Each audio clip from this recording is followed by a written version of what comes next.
Alors Ashkavar, c'est une start-up donc orléanaise qui s'intéresse à la valorisation de biomasse sous-valorisée. Donc notre objectif, c'est de trouver de la biomasse sous-valorisée et de la valoriser avec des procédés 100% propres au niveau chimique. C'est notre credo. Donc aujourd'hui, on s'intéresse aux cheveux et à la laine de mouton. Ça représente plus de 40 000 tonnes de déchets par an en France. Et donc pour valoriser ces déchets, on s'est intéressé à la kératine, qui est une protéine qui compose à plus de 90% ses ressources. C'est des protéines structurales de nos déchets. Et donc on sait l'extraire chez Ashkavor grâce à un protocole développé et breveté par notre société, sans aucun produit chimique, cette protéine.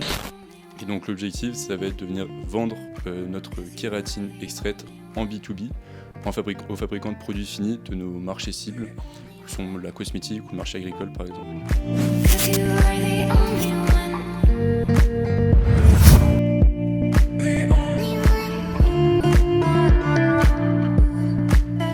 Bonjour Olivier, merci d'être présent pour ce nouvel épisode d'Enquête d'ambition. Aujourd'hui, on va parler de ton parcours, on va parler d'Ashkavor et on va parler de ce qui est pour toi l'ambition. Mais dans un premier temps, j'aimerais que tu te présentes toi. Qu'est-ce que tu peux te présenter? Est-ce que tu peux présenter ton parcours professionnel, s'il te plaît? Alors je m'appelle Olivier de France, j'ai 28 ans, je suis originaire d'Orléans. Je suis donc podologue de profession, donc j'ai été diplômé en podologie en 2019, donc après 3 ans d'études et 2 années de classe préparatoire. J'exerce sur Orléans toujours en cabinet libéral, donc je travaille en association avec une consoeur. Je suis également formé en posturologie, ce qui me permet donc d'étudier dans le cadre de ma profession de podologue la posture de mes patients. Et donc j'ai créé donc une société il y a maintenant 1 an. On travaille sur Ashkavor depuis 4 ans et demi, donc en septembre 2020, et donc sur la valorisation de biomasse. Alors justement, voilà, est-ce qu'on peut aller plus en profondeur sur Ashkavor? Est-ce que tu peux nous présenter Ashkavor et comment ça fonctionne? Alors Ashkavor, c'est une start-up donc orléanaise qui s'intéresse à la valorisation de biomasse sous-valorisée. Donc notre objectif, c'est de trouver de la biomasse sous-valorisée et de la valoriser avec des procédés 100% propres au niveau chimique. C'est notre credo. Si on valorise des déchets, c'est pour les valoriser d'une façon propre. Donc aujourd'hui, on s'intéresse aux cheveux et à la laine de mouton. Ça représente plus de 40 000 tonnes de déchets par an en France et c'est très sous-valorisé. Et donc pour valoriser ces déchets, on s'est intéressé à la kératine, qui est une protéine qui compose à plus de 90% ses ressources. C'est des protéines structurales de nos déchets. Et donc on sait l'extraire chez Ashkavor grâce à un protocole développé et breveté par notre société, sans aucun produit chimique, cette protéine. Et donc l'objectif, ça va être de venir vendre notre kératine extraite en B2B aux fabricants de produits finis de nos marchés cibles, qui sont la cosmétique ou le marché agricole par exemple. Donc là, si je comprends bien, tu as deux activités du coup. Toujours, ouais. Tu es podologue à 80, même 100%. Alors, si on compte en semaine, Si on compte en semaine, ouais. je suis à 3 jours du coup au cabinet. Et D'accord. je suis donc à 3 jours sur la startup. Ok. Je me garde le dimanche quand même. Il faut se garder le dimanche. Comment ça t'est venu cette envie de créer Ashkavor? C'est quoi le début de l'aventure? Alors, Tu me dis que ça a 4 ans à peu près. ouais. Hein. Donc c'était en septembre 2020. Alors je sais plus où on en était par rapport au Covid. Je pense qu'on était peut-être 1 an après le Covid. Alors septembre 2020, on avait fait le premier on confinement sortait du et premier on confinement allait gentiment vers le deuxième. Voilà, c'est ça. Bon, on était en plein Covid du coup. Donc on avait pas mal de temps également. En fait, l'idée, elle est venue d'une patiente en podologie.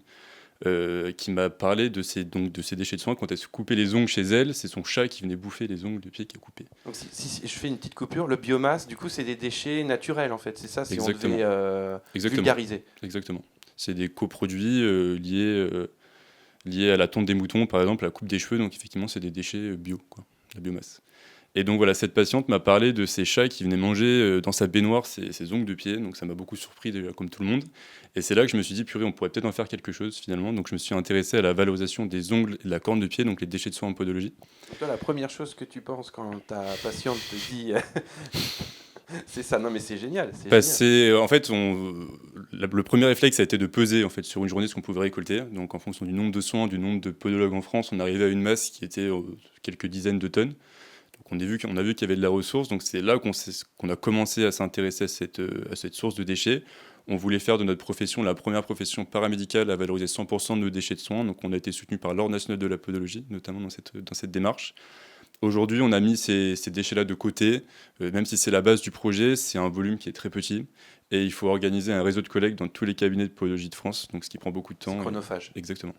Donc on s'est intéressé à des matières kératiniques, cheveux et laine de mouton, plus grand volume et plus facilement accessible. Alors, je suis totalement néophyte, je le dis souvent, à chaque fois, je pense que les gens vont se dire il est néophyte en tout, cet homme. La kératine, Kesako. Alors la kératine, c'est la protéine qu'on trouve dans nos fanères, dans notre peau. C'est ce qui donne la structure, la force donc à nos cheveux, à notre peau. On trouve beaucoup de shampoings à base de kératine par exemple parce que l'objectif c'est de ramener cette protéine dans le cheveu, qui est la protéine structurelle du cheveu, donc pour qu'il ait une belle force, une belle forme, une belle brillance. Enfin, c'est la force de nos fanères et de notre peau. Et donc ça, donc la kératine, quand il y a du déchet, ça tu la récupères en fait. Exactement. Donc, je te donne l'exemple des cheveux. Les cheveux, c'est 98% de kératine. Donc, c'est vraiment le composant majoritaire des cheveux. Et donc, on récupère des cheveux. On a notre procédé qui nous permet d'extraire la kératine, cette protéine. Donc, elle sort sous forme liquide dans un premier temps, qu'on transforme ou non en état de poudre en fonction du marché. D'accord. Alors, en 4 ans, il s'est passé beaucoup de choses, Ouais. je suppose. Donc, c'est quoi? Quelles ont été les étapes du coup pendant ces 4 années? Alors j'ai commencé donc à travailler seul sur le projet, toujours avec l'appui de Thomas, qui est donc aujourd'hui le cofondateur de la société. Donc pendant 1 an et demi, on a commencé à faire des recherches un peu en amont sur la kératine, par exemple, puisqu'il y avait un marché pour la kératine. Comment extraire la kératine aussi. Donc on a lu énormément de brevets, de publications, donc on s'est transformé en chimiste. On a même essayé une extraction tout seul, qui avait fonctionné, c'était pas optimal, mais qui fonctionnait. Donc la première grande étape, c'était de rejoindre le Génopôle. Donc c'est notre premier incubateur. Donc c'est un incubateur situé à Évry, qui est très tourné biotech. Et donc le fait d'être incubé au Génopôle, donc être reçu au programme Shaker, ça a été une grande avancée pour nous parce que ça nous a permis d'avoir une paillasse déjà, donc pour faire des extractions. Et ça m'a permis de recruter Monsieur Amrita, donc qui est notre docteur en chimie et CTO de la société actuellement. Et donc voilà, cette première grande étape, ça a été la paillasse, le développement du procédé, et donc le recrutement de Monsieur Amrita qui travaille avec moi donc, depuis 4 ans maintenant. Ensuite, on a eu d'autres grandes étapes, donc rejoindre aussi l'écosystème de la région, ça nous a beaucoup aidé, ça nous a beaucoup poussé. Donc on a commencé par la Technopole d'Orléans, ensuite on a été incubé au village de Châteaudun, donc le campus Xavier Belin, campus du Champ du Possible. Et on a fini donc à la Green Labo, là on a nos bureaux actuellement, donc ça nous a permis de toucher un petit peu les financements, donc comprendre aussi ce qu'étaient les financements, parce qu'on est vraiment parti nous sur une base où on n'avait pas d'argent pour commencer les extractions qui coûtent très cher. Donc ça nous a permis voilà, de nous mettre en cheville avec tous ces financements-là, et puis voilà, de nous faire grandir petit à petit. Donc aujourd'hui on est 5 dans la société, donc on a le docteur Sandrine Moreau et moi qui est rentré au board, qui est CSO de la société, et Elisa Lemarchand qui gère la communication. Alors, l'ambition de HCavor, c'est quoi Alors, à terme? l'ambition Alors, il y en a peut-être d'HCavor, plusieurs, hein, mais tu vas me détailler ça. à terme, c'est d'être un pionnier, en tout cas une référence dans la valorisation de biomasse d'une façon 100% green tech. Donc on s'intéresse aujourd'hui aux matières kératiniques, qui sont les cheveux et la laine de mouton. Ce qu'on souhaite, c'est aussi d'avoir un pôle R&D dans notre industrie plus tard pour s'intéresser à de nouvelles biomasses, Un quoi? un pôle de recherche et développement D'accord. dans notre industrie future, donc pour s'intéresser à de nouvelles biomasses, parce que des biomasses, il y en a beaucoup, beaucoup. Toujours en quête d'une valorisation propre au niveau chimique, c'est la base. Et donc proposer à l'avenir de nouveaux intrants, diverses industries également. Donc voilà, l'objectif ultime d'HCavor, c'est d'être une référence en France, voire en Europe, dans la valorisation de biomasse green tech. Alors, tu me dis, vous êtes 5, c'est ça? Ouais. Actuellement. Vous avez commencé, vous étiez 2, ou tu étais tout seul, mais très vite après, tu as eu ton... C'est ça, exactement.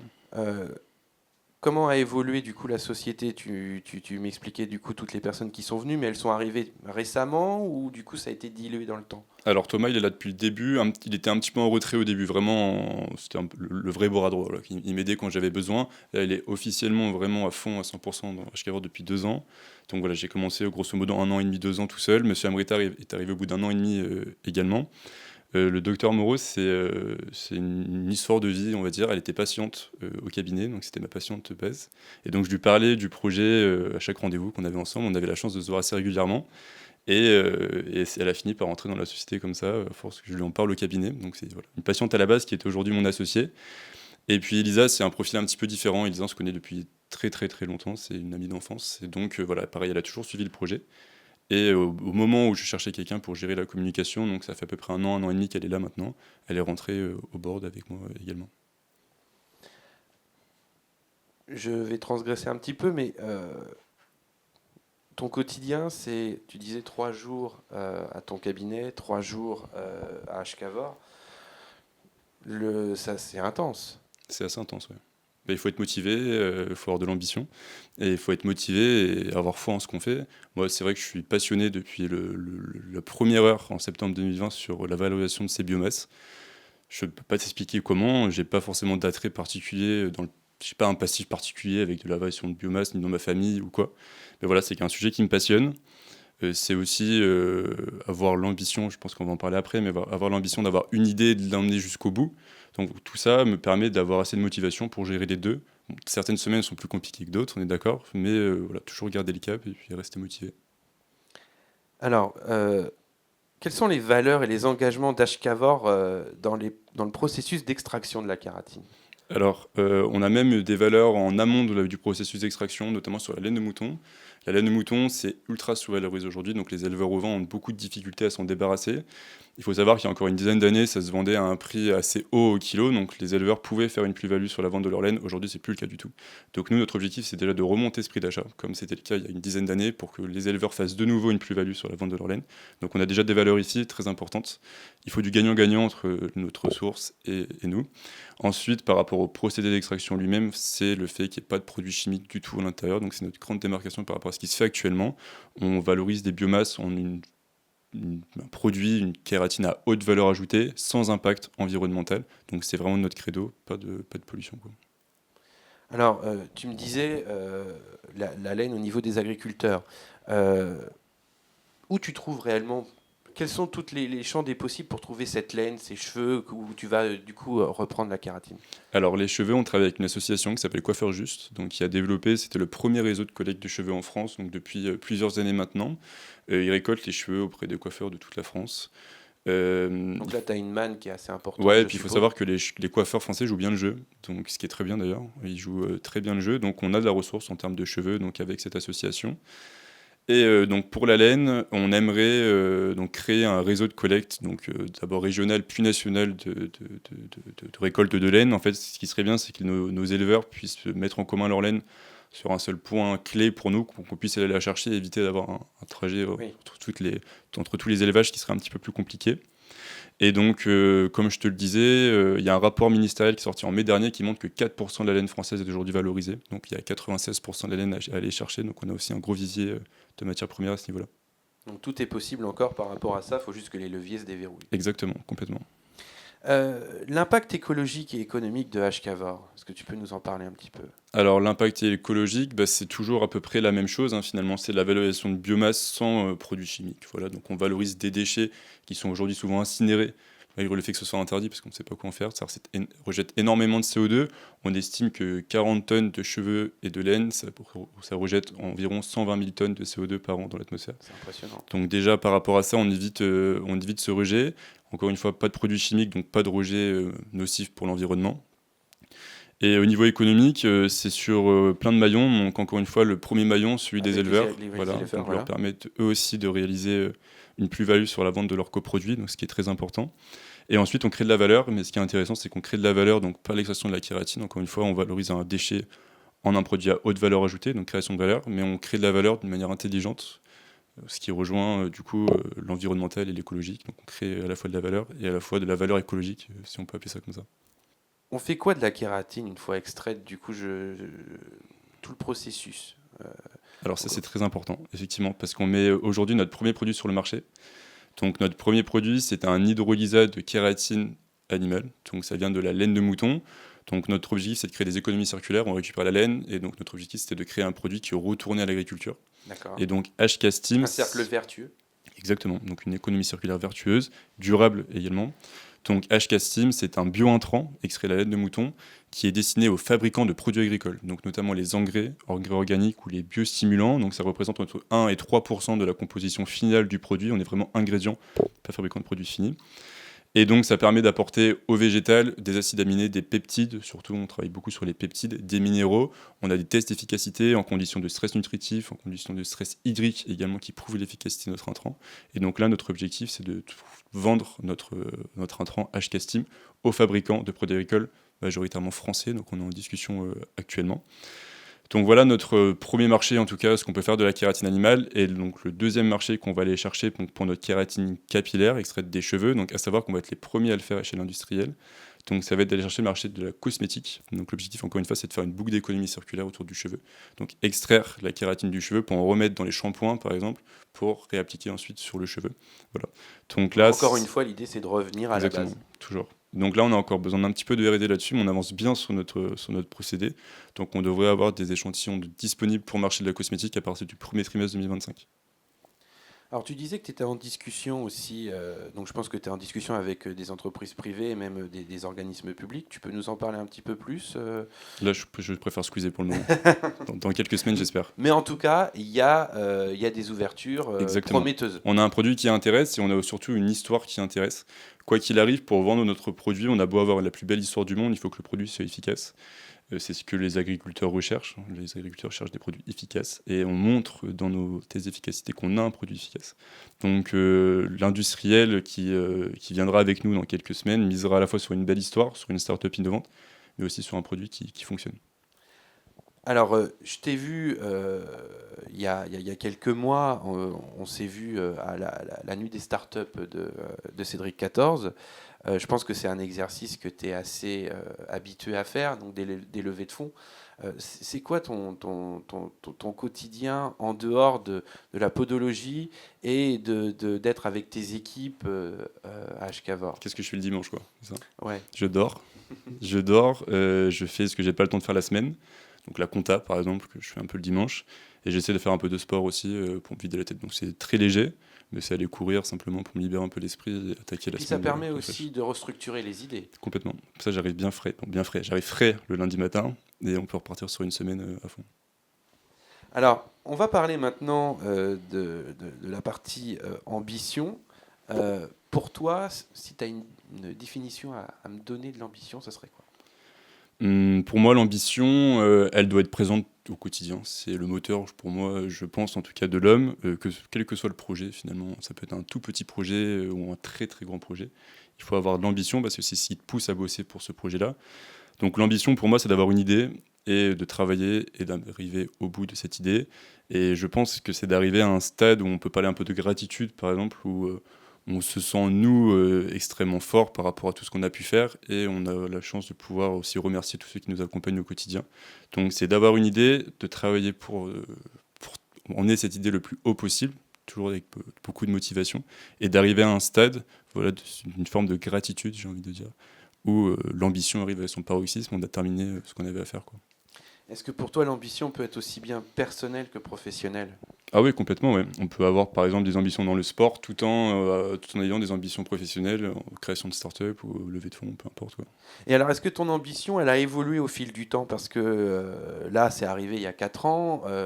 Tu t'es jamais dit avant que tu allais te focaliser dans la biomasse. Alors non, mais je pense que mon ambition n'a pas changé depuis que j'ai commencé à travailler sur HKVOR. J'ai toujours eu un peu la sensation de savoir où j'allais dès le commencement du projet. Je savais que l'idée, c'était de monter une industrie de valorisation de biomasse, donc c'est sur quoi on travaille. Donc l'ambition n'a pas changé. Par contre, les moyens pour réaliser l'ambition ont sûrement changé. Là où je me voyais être seul longtemps, finalement, je me suis rendu compte que la meilleure façon d'avancer et d'avoir de l'ambition, du coup, c'était d'être entouré. Donc je pense pas que l'ambition ait changé. Par contre, je pense que les moyens pour réaliser cette ambition-là changent au fil du temps. Et c'est ce qui s'est passé aussi sur HKVOR. Mais avant Ashkavor, ton ambition? Il n'y avait pas de biomasse, effectivement. Non, avant HKVOR, mon ambition, c'est une très bonne question. C'était sûrement peut-être une vie paisible sans Avoir trop de son prise de cabinet, tête. C'est ça, une vie paisible sans trop de prise de tête. Travailler dans un quotidien qui peut ressembler à une routine peut-être. Et c'est ça qui est finalement, intéressant avec l'ambition, c'est que l'ambition évolue au fur et à complètement. mesure de la vie, au fur et à mesure des rencontres que l'on peut faire. Parce que là, c'est une rencontre en fait. C'est cette rencontre avec cette patiente et ses chats finalement, ouais, qui a changé Là, mon ambition de tu vie. la revois cette patiente? Je l'ai revue une fois, Tu t'es agenouillé devant elle en disant je- merci beaucoup. Je l'ai remercié pour son idée, enfin je l'ai pas remercié pour son idée, mais je l'ai remercié pour sa phrase parce qu'effectivement elle a changé mon ambition. Mais après non, je l'ai pas plus revu que ça. Elle a pas pris de part dans la société non plus. On se parle pas, quoi. Elle va arriver, je pense. C'est sûr. Quand elle va voir la vidéo là. Mais c'est ça qui est bien avec l'ambition, c'est que du coup, voilà, on est sur un trajet de vie, on est sur un vie personnelle, vie professionnelle, et une rencontre ou une action peut totalement Exactement. nous dévier et nous emmener sur ce quoi on était peut-être même Exactement. fait. Ouais, c'est une certitude. Exactement. Alors, quelles ont été les plus grandes difficultés auxquelles tu as été confronté depuis que tu as lancé cette aventure? Donc déjà, c'est le manque de temps. Bon, au début, ça va, forcément, parce qu'on est dans les étapes préparatoires, mais le manque de temps, là, depuis un an et demi, ou en tout cas, devoir condenser vraiment son emploi du temps sur 3 jours semaine, ce qui devient un petit peu compliqué. Donc ça, c'est vraiment une difficulté. On m'a toujours parlé de la difficulté de bien s'entourer. Moi, j'ai eu la chance, et je touche du bois pour que ça continue, c'est que je suis très bien entouré. Donc avec mes associés, on travaille très bien dans une relation de confiance. C'est important ça. Ça, c'est hyper, hyper important. Donc j'ai eu la chance de ne pas avoir me confronter pardon, à cette difficulté. Ensuite, la difficulté, ça a été de trouver de l'argent. Donc notamment la levée de fonds qu'on a clôturée au mois de juillet. C'est vrai qu'on est sur un modèle où on a besoin de beaucoup d'argent à court terme pour pouvoir se développer, ce qui est assez compliqué actuellement parce les investisseurs cherchent des boîtes sur lesquelles l'investissement est rapide et avec potentiellement une valeur de société qui est assez basse à un instant T. Nous, c'est vrai qu'on avait une valeur assez haute parce qu'on a des ambitions qui sont hautes, mais à l'instant T de levée de fonds, on n'avait pas de clients, on n'avait pas de chiffre d'affaires. Donc c'est vrai que c'était très compliqué de valoriser cette société aussi haut avec les éléments qu'on avait. Donc on a réussi à le faire, ce qui est très bien. Donc on a fait une belle levée, donc ça j'en suis très fier. Donc une difficulté en plus. Et je dirais que la dernière, c'est au début de vouloir créer absolument avec ses potes. Moi, c'est vrai que c'est ce que je voulais faire à la base. Parce que c'est la première personne qui a intégré HKVOR, c'est un ami. Alors Thomas, ouais, Thomas, c'est mon collègue, il est podologue également, c'est un collègue de promo, donc on a monté ça ensemble. J'avais l'ambition de faire ça avec d'autres amis avec qui ça s'est pas forcément bien passé après. Donc ça a été la grande difficulté du début, ça, c'est de vouloir créer quelque chose avec ses potes, mais concilier le perso avec le pro du coup. Donc ambition pro, perso, C'est un double on y revient. tranchant. Et donc voilà, j'ai eu la chance d'avoir un beau tranchant avec Thomas et des tranchants un petit peu plus méchants sur d'autres. Mais voilà, c'est comme ça, une grande difficulté là par contre.